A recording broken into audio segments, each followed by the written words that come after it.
Have you ever met someone really interesting and later tried to find them on Instagram, but they simply don't exist? No photos, no stories, nothing online. And in that moment, what do you feel? Do you think they are boring, or do they suddenly become more interesting? Honestly, I feel curious, like they're living a life that doesn't need an audience. Exactly. In a world where everyone shares everything, some people choose to share nothing. And today, we're talking about those people. Hello, everyone, and welcome back to the podcast. It is so wonderful to be here with you today. My name is Sarah. I am your English teacher, and my goal is to help you feel calm, confident, and happy when you speak English. Hello, everyone. It is great to see you again. My name is Mark. I am a learner just like you. I am here to practice my English conversation skills, ask questions, and hopefully learn something new along with you. How are you feeling today, Mark? Are you ready for a bit of a deep conversation? I'm feeling good, Sarah. I have my coffee and I am ready. But you said deep conversation. Does that mean we're talking about difficult grammar today? No difficult grammar today. Today we are talking about modern life. We're talking about social media. Social media. That is a huge topic. Everyone talks about Instagram, TikTok, Facebook. Exactly, but usually we talk about how to post or what to post. Today we are talking about a specific group of people, the people who are invisible online. Invisible? You mean people who don't have accounts? No, they often have accounts, but they never post photos. Their profile is empty. Or maybe they haven't posted a photo in 3 years.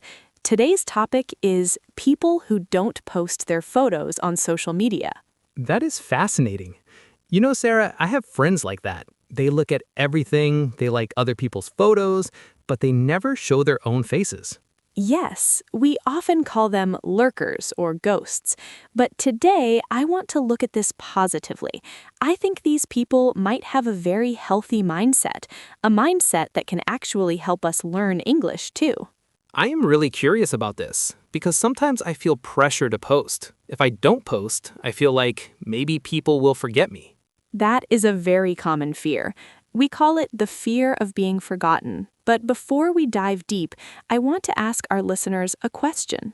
Yes, let's get the listeners involved. Listener task number 1.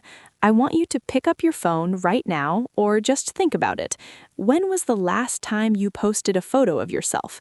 Was it today, last week, or was it last year? That is a good question.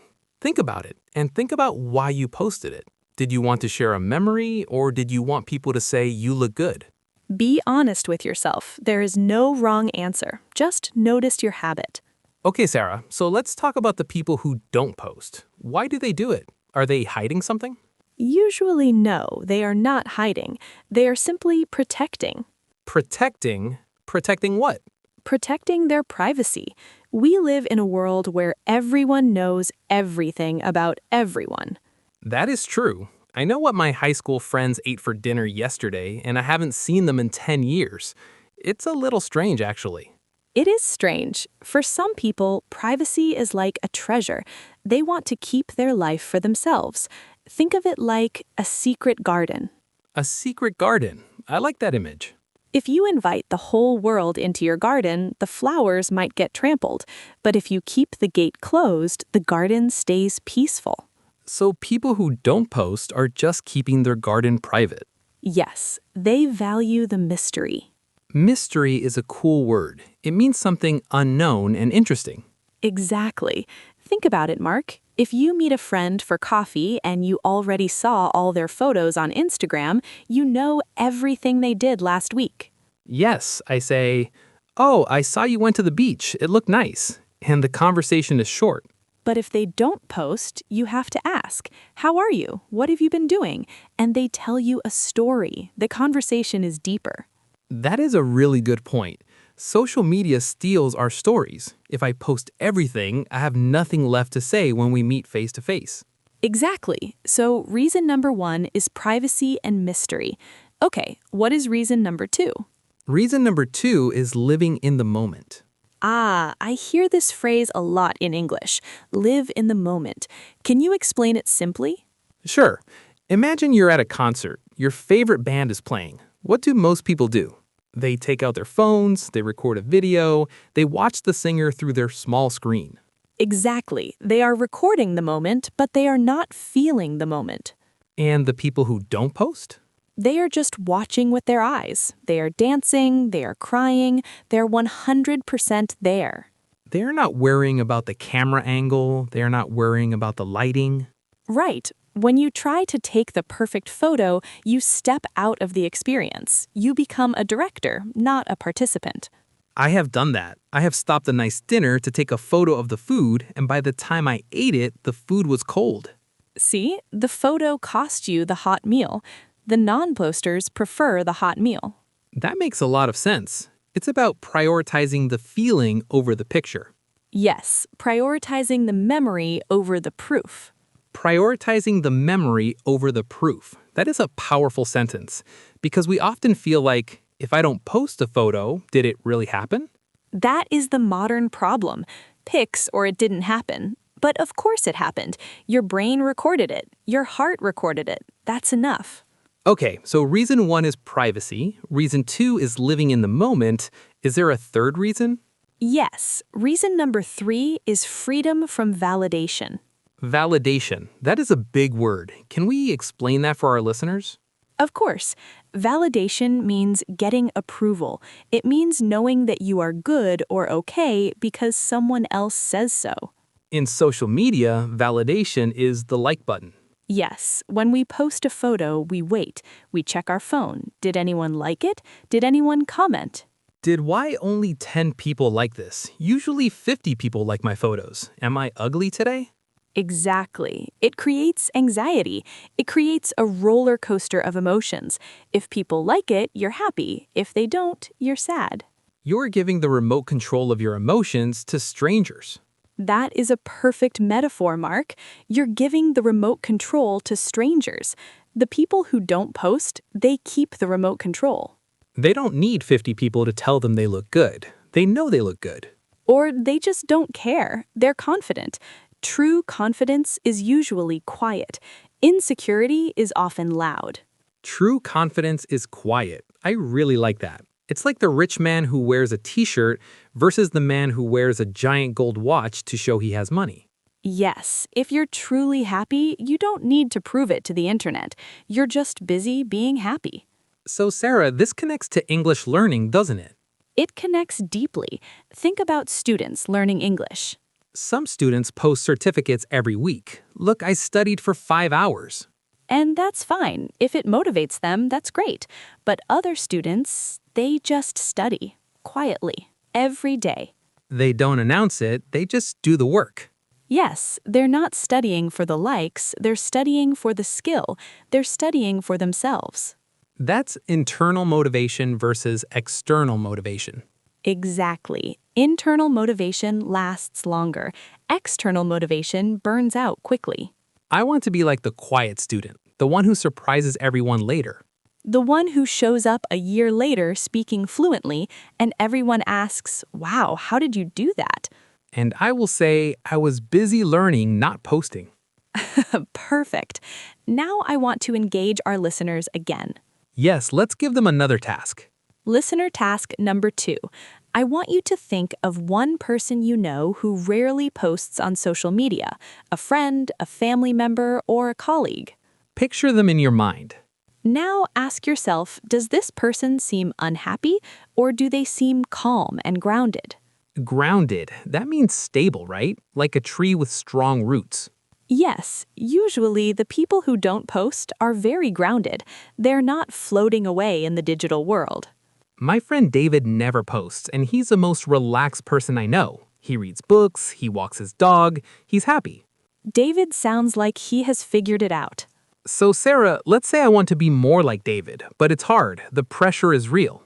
It is hard. It's a habit. So let's practice how to talk about this. Sometimes people will pressure you to be in photos. Oh yes, at parties. Come on, let's take a selfie, get in the picture. And if you say no, they think you're rude.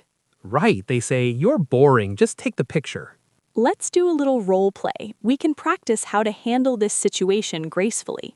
Okay, I love role plays. I'll be the annoying friend with the camera. You be the person who doesn't want to post. Okay, I'm ready. Excited voice. Hey Sarah, the food is here. It looks amazing. Come on, lean in next to the pizza. I need to put this on my story. Smile. Calm, friendly voice. Oh, it does look delicious. You go ahead and take a picture. I'm just going to start eating while it's hot. What? No, come on. Be in the photo. Don't be shy. I'm not shy. I'm just taking a break from screens today. I want to enjoy the dinner with you face to face. Oh, okay. Well, I'll just take one of the pizza. Great. And then tell me about your week. Normal voice. Wow, you were very polite but very firm. You don't have to be angry. You can just say, I'm taking a break, or I'm enjoying the moment. You changed the subject back to connection. You said, tell me about your week. Yes, that reminds the friend that I am here for them, not for their followers. That is a really useful technique. Now let's do some repeat after me practice. We're going to practice phrases you can use to set these boundaries. Okay, I'll repeat the phrases, and listeners, you repeat them out loud wherever you are. Here's the first one. It's about privacy. I prefer to keep my private life private. I prefer to keep my private life private. Good. Once more. I prefer to keep my private life. Good. Once more. I prefer to keep my private life private. I prefer to keep my private life private. Okay, the second one is about the moment. I'm trying to live more in the moment. I'm trying to live more in the moment. I'm trying to live more in the moment. I'm trying to live more in the moment. And the third one. This is about confidence. I don't need to post it to enjoy it. Oh, I love this one. I don't need to post it to enjoy it. I don't need to post it to enjoy it. I don't need to post it to enjoy it. Excellent. These are simple sentences, but they protect your energy. Sarah, do you think people judge us if we don't post? Do they think we are weird? Maybe a little bit, but usually they are actually jealous. Jealous? Why? Because everyone is tired of social media. Everyone is tired of scrolling. When they see someone who is free, they think, wow, I wish I could do that. It is like seeing someone who quits smoking. You admire them. Exactly. You represent freedom.